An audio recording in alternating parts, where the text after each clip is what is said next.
What's going on, you guys? Mr. Allen here. We're about to work with some wonderful, excellent formulas involving circles and angles and where they are placed relative to that circle. So we have our in angle, where the angle we're talking about is in the circle. We have our on angle, where the angle we're talking about, the vertex is on the circle. And our out angle, you guessed it, the vertex of that angle is outside of the circle. And each one of these scenarios has different formulas. So for our first one, the in angle, notice that it's not at the center of the circle, right? None of these are at the center of the circle, okay? So for this one here, we have this angle is also going to be congruent to this one right here. Vertical angles are congruent, right? So those two are the same, but the arc measures here are not necessarily going to be the same. AB could be smaller than CD. They could be the same. They might not be. But what we have to do here is we're going to average the two arc measures.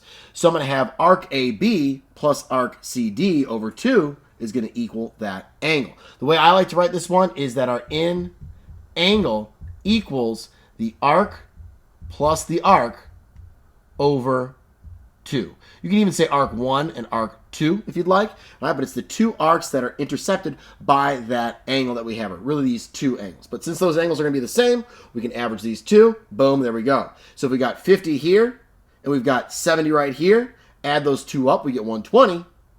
Divide by 2, we get 60 degrees for that angle. We'll do some more examples in another video, all right? Next one, we have our on angle.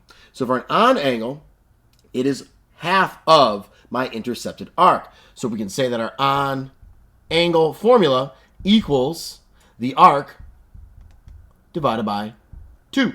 That's it. So if this arc right here is 100 degrees, then that angle that is on the circle, the vertex is on the circle, is half of 100, meaning 50 degrees. If I'm given the angle, say that it's 60 degrees, double that, I get 120 for my arc.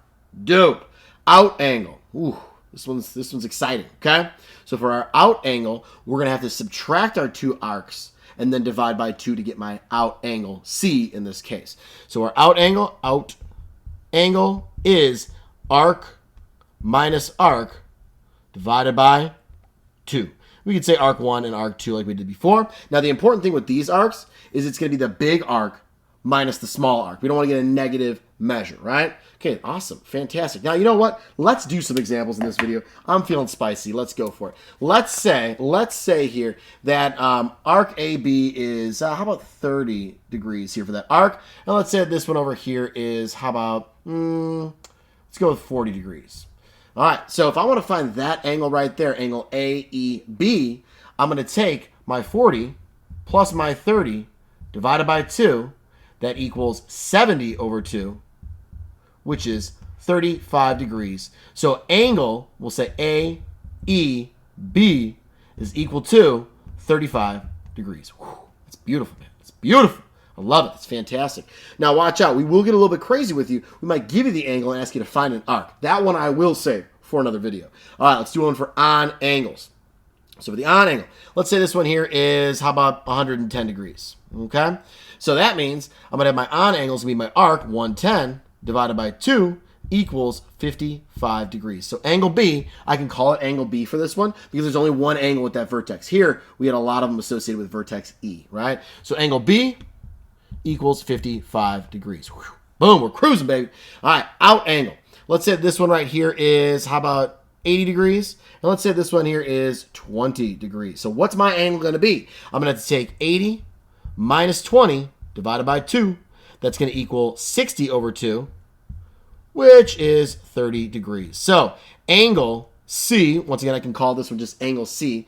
That's going to equal 30 degrees. And they may even want you to put like a measure of angle C, right? Measure of angle B and measure of angle AEB for these. You know, some people like to do that. You don't have to necessarily. I guess it's probably proper form, right? All right, there we go. Beautiful. My 30 got kind of cut off by my circle as I dipped down.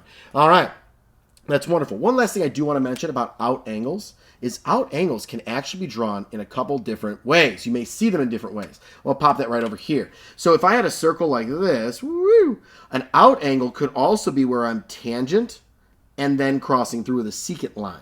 Okay, so this is still an out angle. My arcs now, let's see here, I'll go with a different color. My arcs we're talking about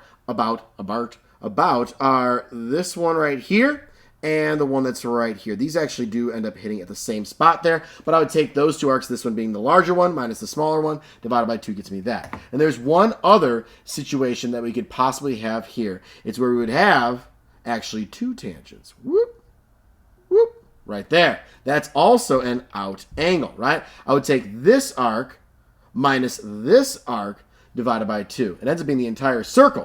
All right, there's also one other fancy little formula with this one right here.